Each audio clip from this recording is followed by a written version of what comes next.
gentlemen, our next fighter fighting out of the blue corner at 5 feet 5, 128 pounds, fighting out of Davao City with a fighting record of 4 wins and 2 coming by way of knockout and no defeats. Please welcome to the PXC, Ali Kali!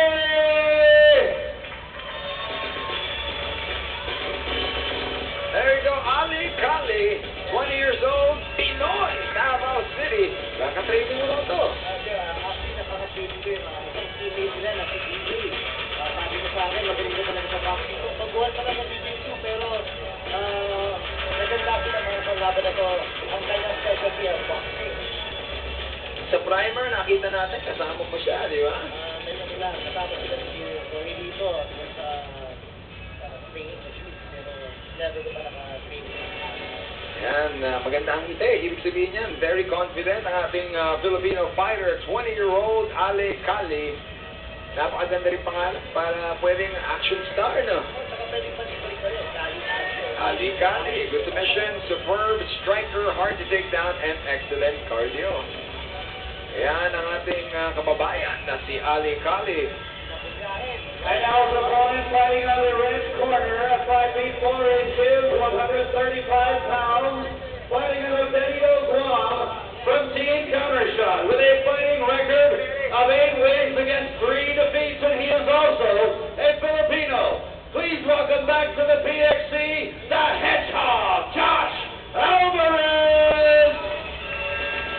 Bill Pomania, pwede natin masabi to, Josh Alvarez from Dededo, Guam. Ngayon ko na nalaman na meron pa sa Filipino vlog. Kaya pala gustong-gusto rin na rin sa Pilipinas, parang at-home siya. Oo, ito, Team Countershot. Ano ang reputation ba ng Team Countershot? Sumalaro ito sa... Actually, lagi ito na sa Pilipinas para sumali sa mga jiu-jitsu tournament. Lumaro na ito sa Mall of Asia, sa Pan Asia. May mga panalo siya, may mga talo din. Tinalo niya yung isang teammate ko na si Mario Codanan dahil naubos daw si Mario.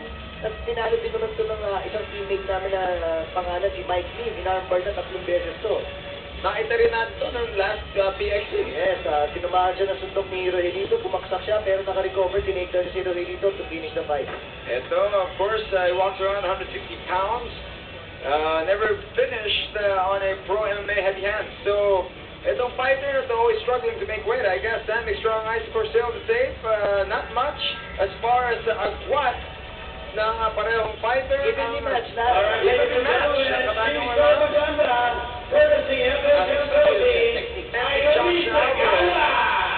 First, papainit muna tayo. Ito talaga, nakita pa ito Yung isa gawa, kanina pa kumikinta sa table natin Pero yung kumikinta Kinikitatan yata si Angelica, nasa tabi natin sa kalipa. G2G pala, ano? Oh, ito na. The big question here, at the first go to round number 1, the Standing Strong Ice round number 1. Of course, our referee in charge of the action is Mr. Angelo. Yan, nag-uusap sila.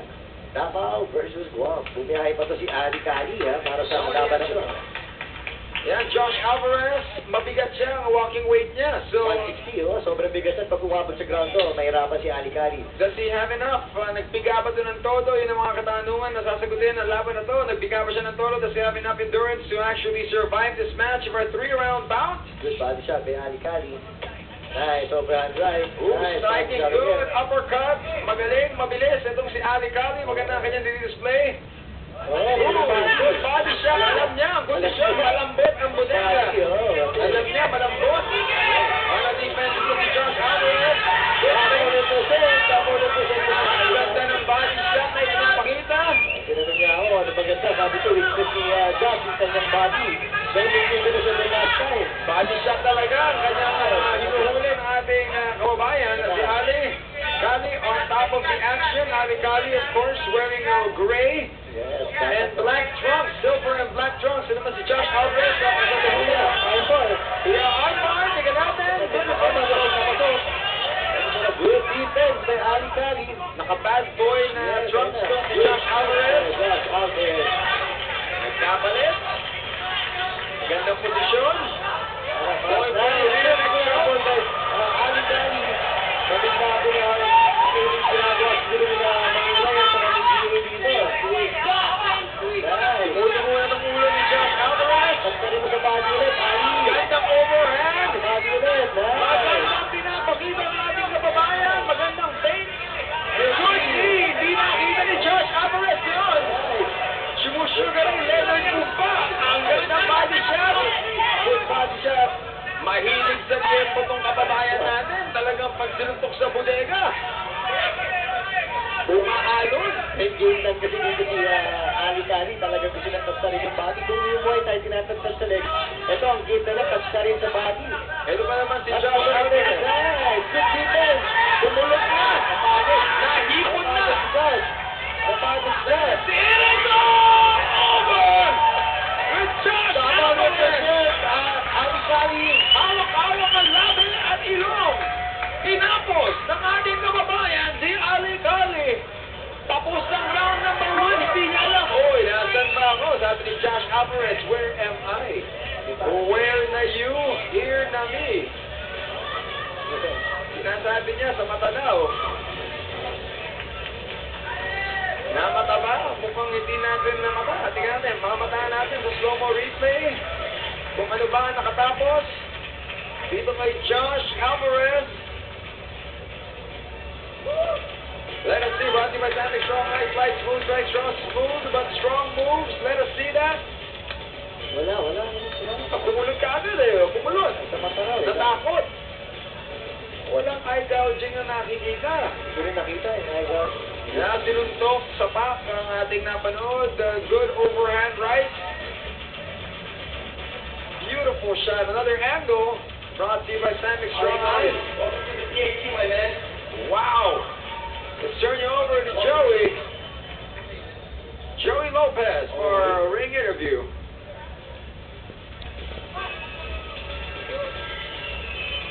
Beautiful shots and it is all over, yan. Game plan talaga niya. Pinuntirin niya muna yung body bago siya umakyat. All right, and our winner coming at 205 in the first round by way of TKO referee stoppage, Andre.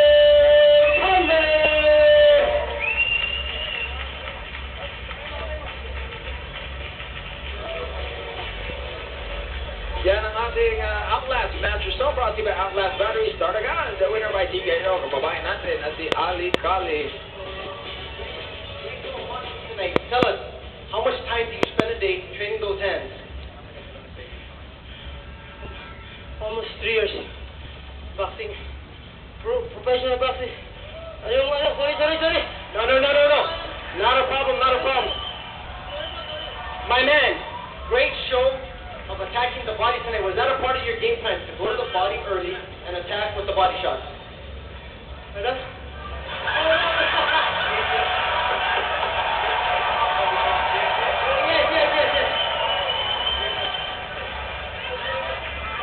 Very quick hands. How do you feel fighting in front of your hometown here in the PXC cage? How does it feel? Masaya po. Lalo na sa mga kababayan ng sigawan. Kahit pilit.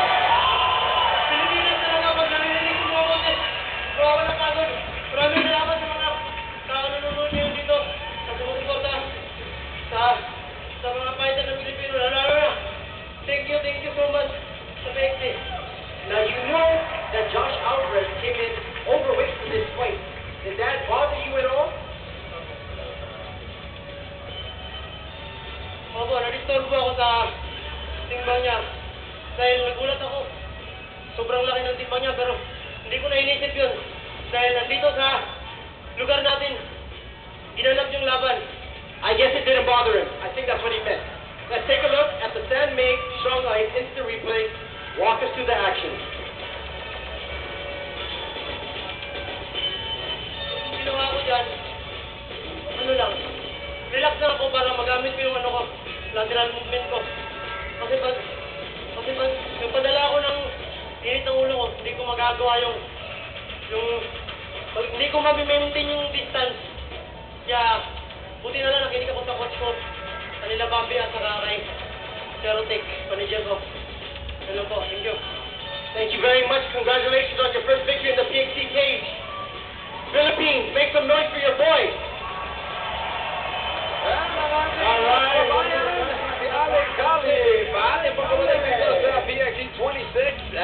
after. Titingnan natin ang mga nangyari bago sa ating main event. This is